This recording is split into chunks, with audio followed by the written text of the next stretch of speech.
Йо, пак ли нещо счупено? Дизайнерът казал, девът го оптимизирал.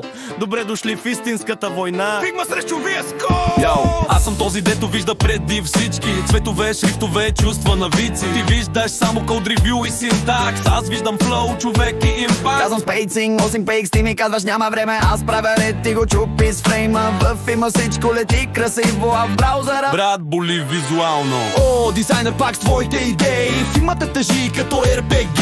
Шадолта, градиенти 3D Dreams. А после ревеш, то е бавно Teams. Аз съм кода, дето движи това чудо. Ако няма да е в твоя дизайн е нула. Не забравяй, че аз го карам да диша.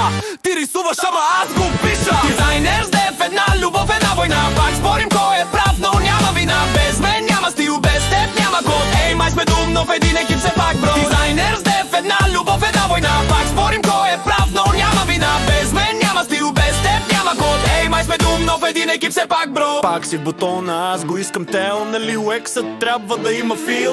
Имам вижон, флоу и грид. Ти го правиш, респонси като сквид. Щом питам, може ли анимация тук? Ти ми казваш, бъди реалист, пиччук. А после билдваш 5 сутринта и пак ми пишеш нещо не е центрирано, а? ти провали го на Android, защото при мен не мърда, бро, той е Void. Shadow ти не съществува тук, CSS това е кошмар и звук. Имам дефът, не рай, братле.